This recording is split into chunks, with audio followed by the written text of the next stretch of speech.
Hello and welcome to Ways to Change the World. I'm Krishnan Guru-Murthy, and this is the podcast in which we talk to extraordinary people about the big ideas in their lives and the events that have helped shape them. We are on location today in the National Theatre, overlooking a very rainy London, because my guest this week is the Deputy Artistic Director here, Clint Dyer. Clint is an actor, director, who has made all sorts of really amazing video, stage, musical firsts in his career, which is partly inevitable, I think, as a result of being a black actor and director, and we're going to explore some of that. But he is here at the National doing a new production of Othello, which I think makes it the first black-directed Othello. Yeah, it does. Thank you for having us here. Pleasure. Honoured to meet you. Tell me about Othello first. What does Othello mean to you? Why do you want to do it? Wow, what does it mean to me?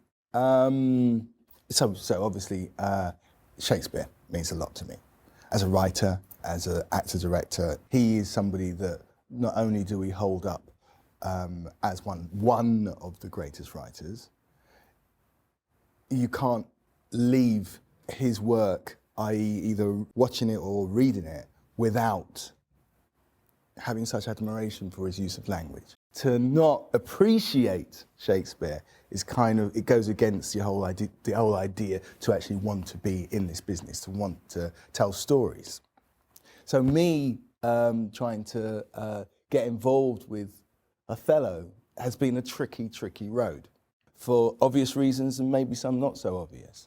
As a kid, my first introduction to Othello was watching white actors, supposedly great white actors of morals and of great skill and intelligence, blacking themselves up.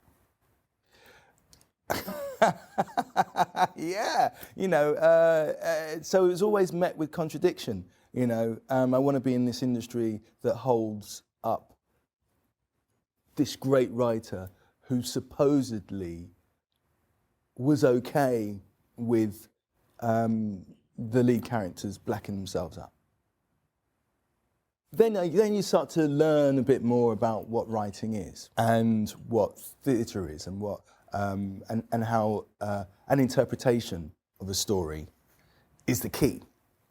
It's the words are a map. The intervention by the director is what actually makes the story. For me as an actor, characters tell stories. Whilst I love his words, and et cetera, and it's always, we're always going to fall in love with the characters. I grew up through Theatre Royal Stratford East, and I was very privileged to work with a director called Mike Lee. And he works through improvisation. And Stratford East, in its early days, was notorious for working with young working class actors and giving them a voice through improvisation mainly, and then a lot of those same actors would end up writing for the stage, and I'm kind of one of them. And so, me deciding I want to tackle Shakespeare, tackle Othello, is something that comes out of a desire to actually see a character that I believed in, see an Othello that I actually believed in, see an Othello that, and when I say the character, I now mean a production that felt like it articulated the black experience. Because there have been many black Othellos in recent years. There's been many black Othellos, but there's no but. They did their version. My issue has been that the context that this black man found himself in never seemed to portray anything near my understanding of what the black experience was or is. And as an actor, you're always reacting to the truth of the context. So if the context is a lie, the character can't actually operate and give you a complete 360 experience of what this character's life is meant to be like, and why they end up doing the things they do. So what can you bring to a production when the text is the text, without rewriting the text? Loads. I suppose that's the point, isn't it? In the sense that in the same way as we have enjoyed. And that's been the very conflicting thing inside me watching all these productions, is I've always respected the artistry of the directors and the stage crew and the actors, etc. I've just never felt comfortable that it resonated in a way that didn't make it a morality tale. So by that, what do I mean? I mean, it always felt like it was a story that was really for white men to tell their white daughters not to date black men, because this is what will happen. It never ever felt like it was a story written by a white man who recognised that racism exists, that recognised that misogyny existed, recognised that there's always a power dynamic. And I believe in our human relations, most countries you'll find, if somebody new comes into the fold, as in this case, a man comes into the fold and gets supposedly the best girl, gets the best job, there's usually a lot of men who have a problem with that. and those people are usually the people in a position of power or trying to get in a position of power.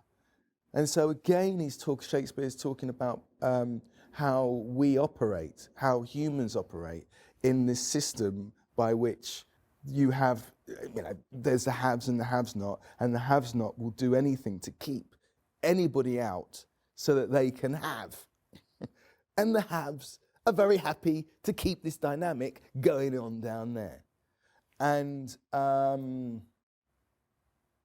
I've never watched, I don't feel like the productions that I've watched encompassed that. Because the narrative has always been that it's about jealousy. So because they had rather than racism. Yeah, because they had to cover up the fact that it wasn't actually a black guy. You know what I mean? Let's not talk about that bit. Shh. And you know what I mean? I mean, what we've also got to recognise is it was playing to audiences that at times would walk out when the white man who'd blacked himself up kissed a white woman. Just the notion would make people walk out. So you can imagine how much Shakespeare must have been giggling when he thought, oh gosh, I know I'm going to do that story, and I'm going to have the black man be the lead. Can you imagine? As a writer, you know what you're doing. There's a reason why you do it. And again, you know, it shocked me how people haven't respected enough what Shakespeare was trying to do or say or get us to think about by denying any racial element to it. How much of your own experience of racism and jealousy when it comes to relationships have you put into this? Oh dear, all of it. It's all my life. Well, look, I'm an artist. Of course I draw from what I know. Of course I take from what I see the world around me as.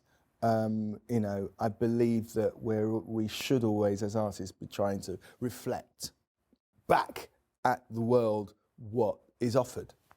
And yeah, there's a fair bit of the black experience and my black experience that I'm trying to talk about and work out. Maybe I'm trying to work out stuff, you know. I think, again, that's what psychologically all behavioural science will say, that we're always just trying to work out our own stuff, no matter what we're doing, who we're with, or what we're facing. It's always us looking at ourselves, and maybe my work is always me trying to explore my life. And here at the National Theatre, one of the great establishment institutions of this country, are you tolerated? Are you assimilated? Are you respected? Of course. Well, look. The reason why I got this gig, all of the above.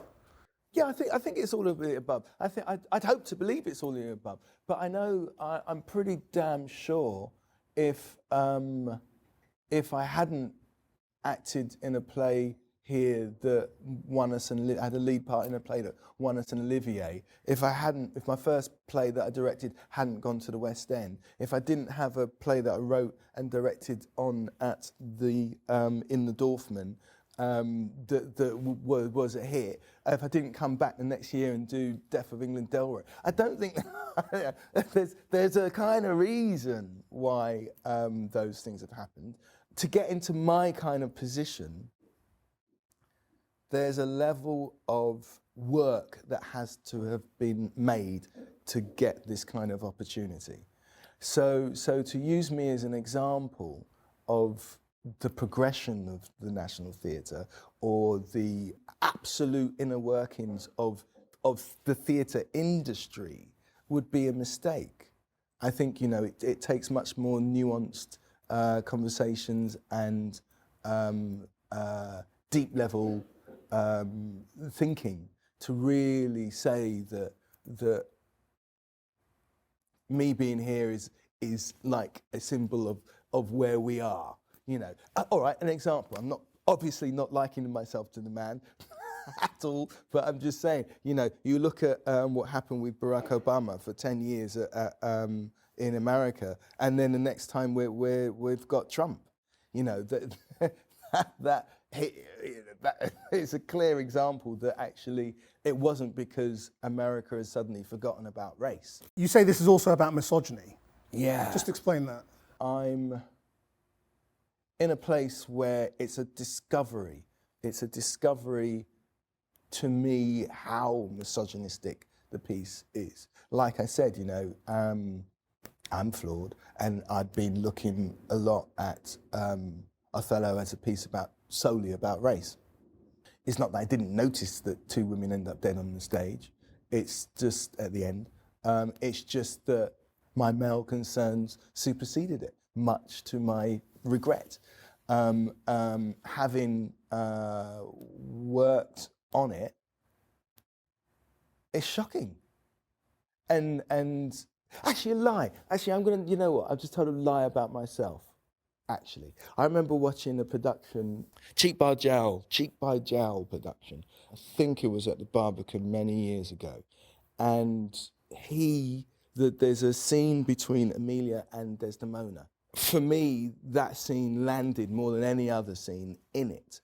Again, because of the things that I've been saying before about it not really seeming to harness the racial elements. But that production seemed to really zero in on a beautiful scene where the two women express the follies and the evilness of men. And I remember that being, for me, a reason to see the play. Like I was like, oh right, okay, you missed that, but I got that. Oh, okay then. And the two actresses playing it were astonishing. And so yeah, no, I just badmouthed myself. But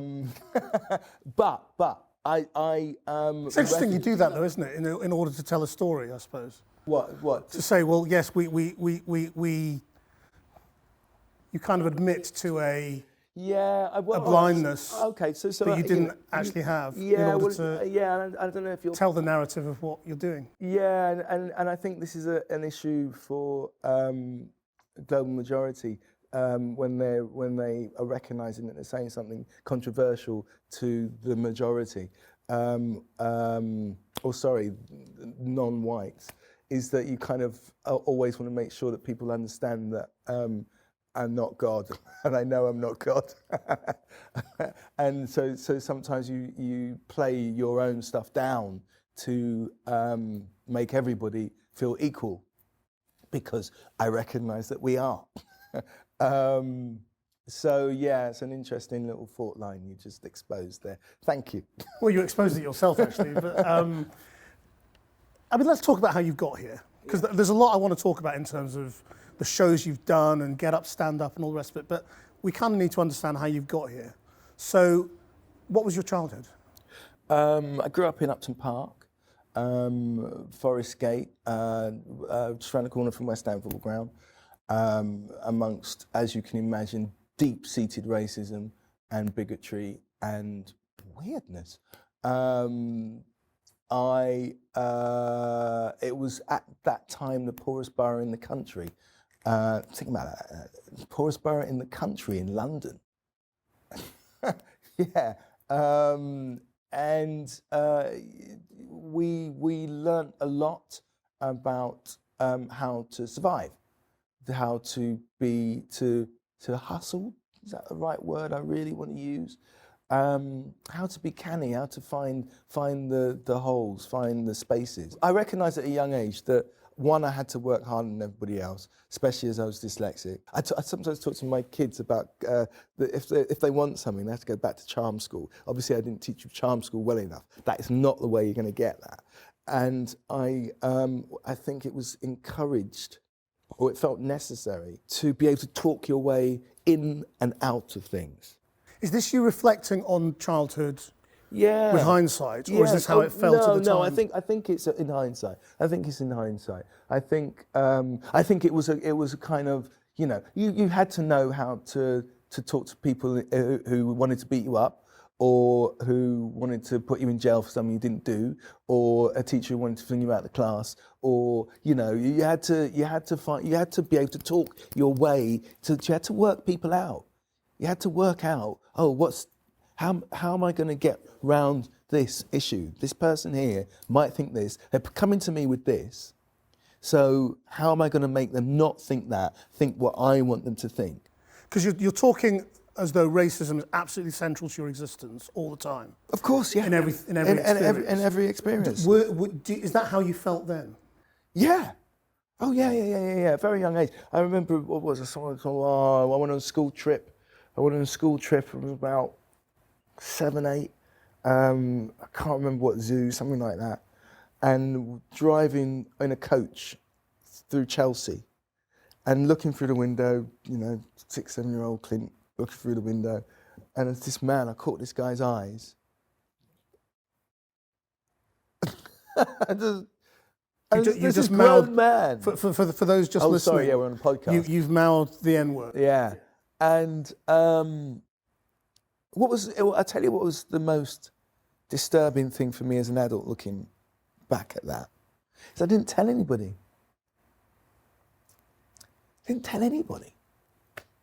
You just digest it.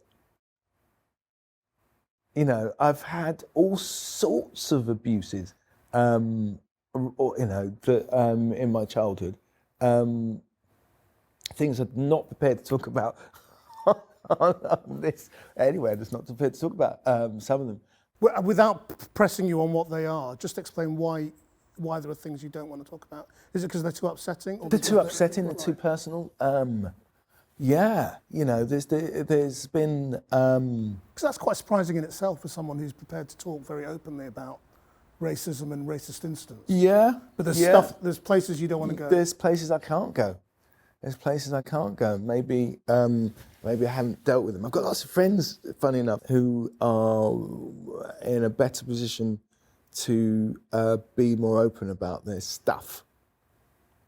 And I find I'm still caught. This is what I mean when I say I'm not perfect. I know I've got my stuff. Football was a big part of childhood as well, wasn't it? Yes. Another bone of contention. My poor dad.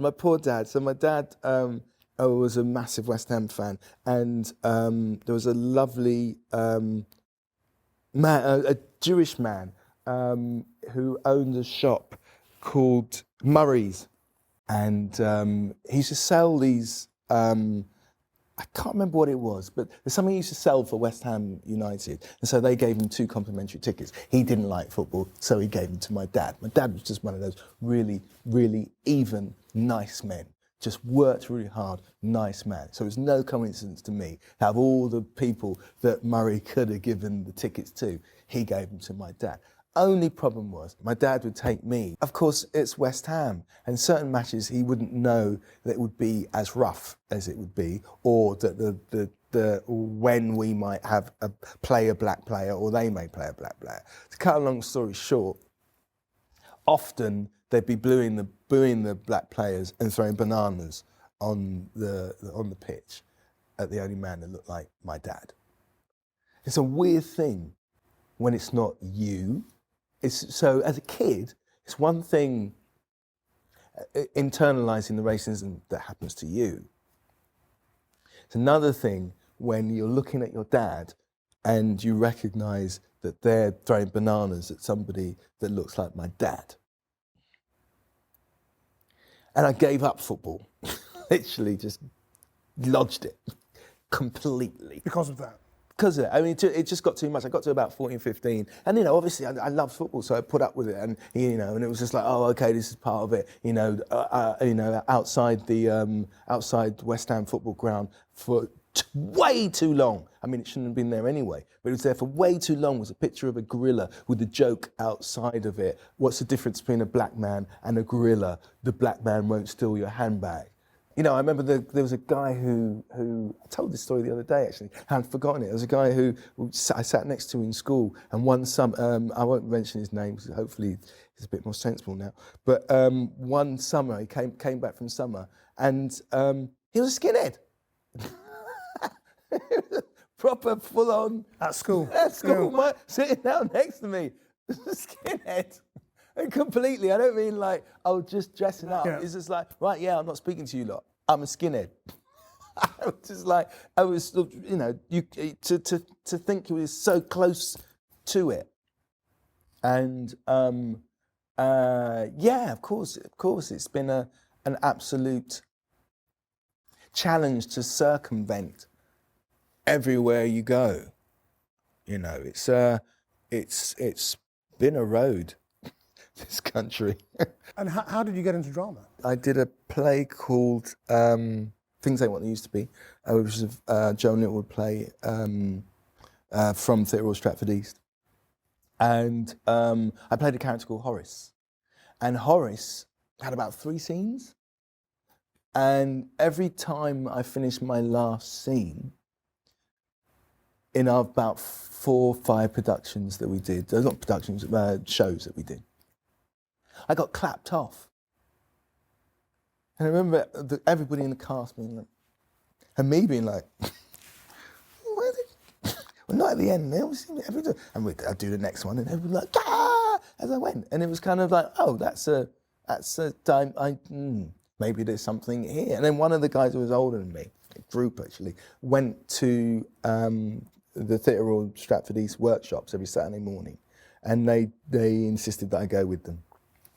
And I fell in love with the politics behind Theatrical Stratford East. It was run by a gentleman called Philip Headley then, and he just had such an ability and a desire to reflect the society and to challenge the society that we lived in, which was so appealing to me, especially growing up and with the situation I was growing up in, that there was a place that my politics and my talent could flourish and learn. There was just so much thinking about where the country was going. There was a march near enough every month. We were on, the 80s. It was just like, right, okay, NHS, right, okay, It was just like, and it was emboldening and gave me a sense of belonging. There you go. And that is clearly what, your career is about as well, in terms of, and how you define theatre and drama. How do you make it, how do you bring it to the population when theatre in this country is still expensive, elitist? Do you know what's interesting about a building like the National? Is a lot of the great work that it does gets either misreported or isn't understood, or it just isn't heard. So, like every night for Othello, there's £20 tickets, £220 tickets that are sold every single night.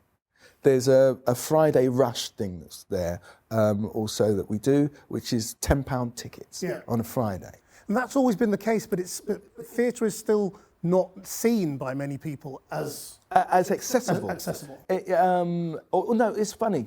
I don't even know if it's accessible. It's affordable, and I think it's a problem of the Nationals. I'm not blaming anybody else for it. I think it's a problem of theatre generally that that somehow we've managed to siphon ourselves off in an effort to feel special, or and I think it is a special art form. It's not that I'm saying it isn't special. I think it is. Look, it's got to be about education, isn't it? It's got to be. It's got to be. Like when I was growing up, we didn't have a situation where we've got now, where the National Theatre has 85% of the schools have access to the NT collection.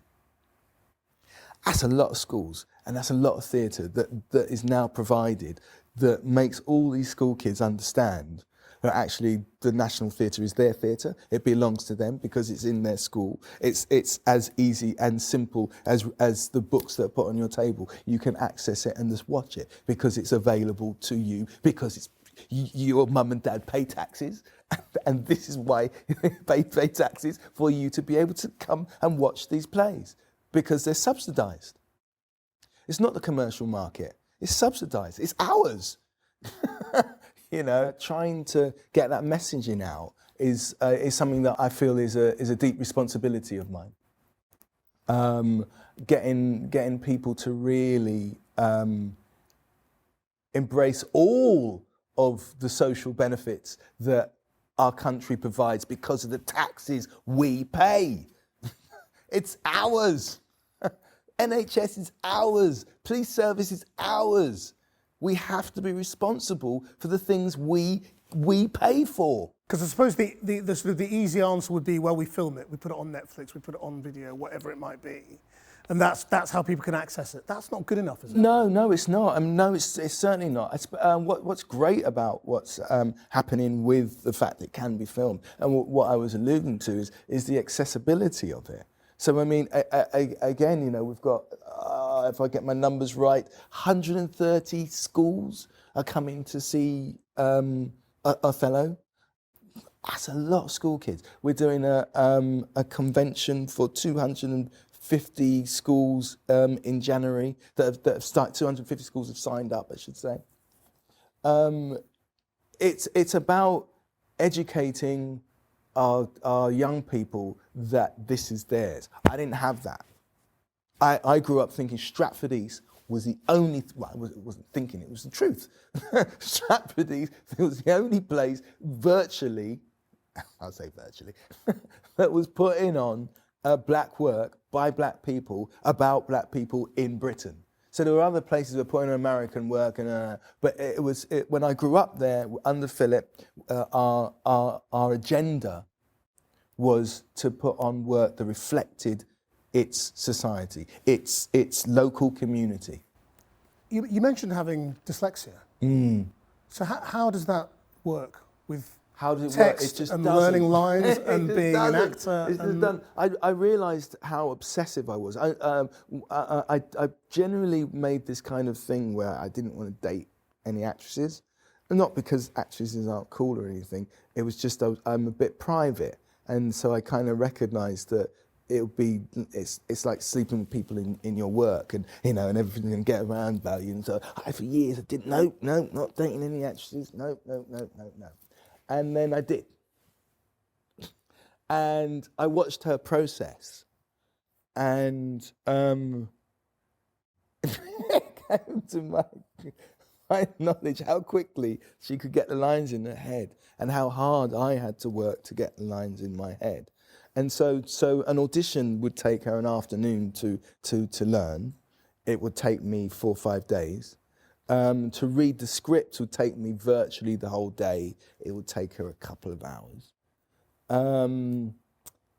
I realised that I had to almost walk into madness at times to find the desire and the energy to put the work in to keep up with everybody else. And you didn't realise this, that you were having to work so much harder? I realised, I thought I did. you know, for years, obviously, because it wasn't recognised while I was at school, I thought I was a bit stupid or just strange. I had weird abilities where I could recall things at 1,000 miles an hour.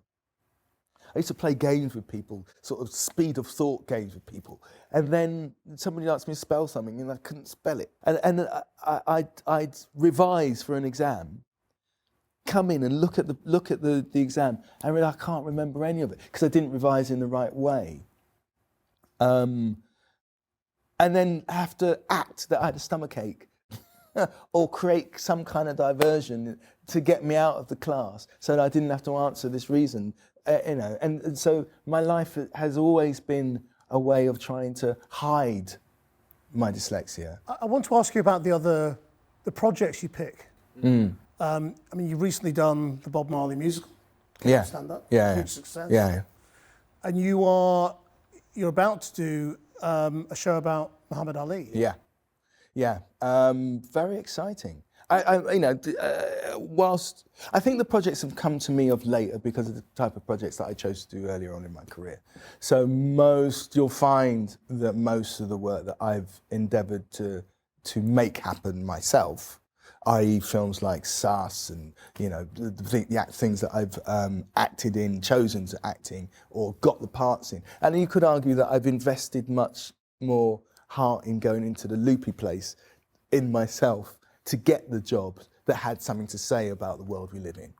So, you know, I'll be honest, you know, sometimes if I was going up for something that I didn't respect in the way that it was being, my experience was being articulated, I probably wouldn't invest as much in it. It was about the projects you picked, because I mean, you might say, look, he's doing Othello, he's done Bob Marley, he's doing Muhammad Ali. Yeah. Are you just wanting to tell the stories of black men, or? Well, look, so you know, I co-wrote the Death of England trilogy, which you know, the first one was about a white British male. Yes, we were talking about working class issues of being brought up in Britain that encompassed the racial dynamic that the character found himself having to recognise in himself and his father. But yeah. Yeah, I want to tell stories about black people.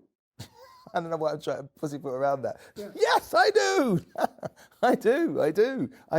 Is it because you don't feel they're told? Or? I don't think they're told. I don't feel they are told in the way that I can tell them. Yeah, because a few people have had a go at Ali on film and things like that. Yeah. So yeah, I mean, look, Ali is it's a musical, it's a theatrical form that allows us to spin it in a way that I hope will feed the desire for him to be represented fully. So, you know, to do a biopic is such a hard thing, full stop, in the sense that you want to create the feeling that the person transported to us, whilst also being honest to their life, which sometimes doesn't fit the feeling that people get from how they experience the person. So you always are left like, well, it didn't make me feel great, or it didn't make me feel this, and so it can't be right. I want it to make me feel like the fights he had, or I want it to make it feel like the songs he sang, or I want it to feel like the books that she wrote. You know, you know what I mean? We want the art form that the person did, or the thing that made them great inside the story of their life, and the story of their life isn't as great as their achievement.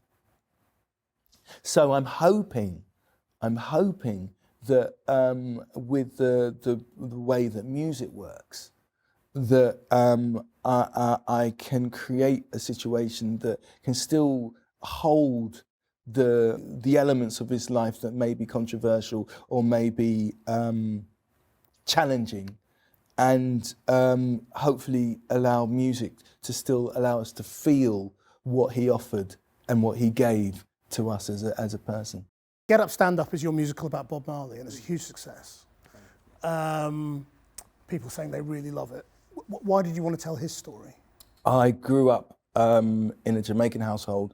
My dad, I still can see him holding the Kaya album and putting it on my I can't remember what you call them. It's not a stereo system. It was a phonogram or music centre. Music centre. Yeah. I still remember putting it on the music centre. The glee he walked in the house with that album, and the amount of times I listened to it through him and myself. Reggae, Bob Marley, as a Jamaican, it's just everything. Just, I am, what you hear in front of you right now is so much of a product of Bob Marley and his words and the empowerment he gave us in those troubled times that I was talking about in the 80s. The words and sentiment and lyricism enabled me to walk through this life with a little sense of pride. It was always trying to be chipped away from you here, but he gave me back my dignity. I mean, it's been very obvious talking to you how you are grabbing every opportunity you have to weave your beliefs and your politics into what you're doing. Yeah.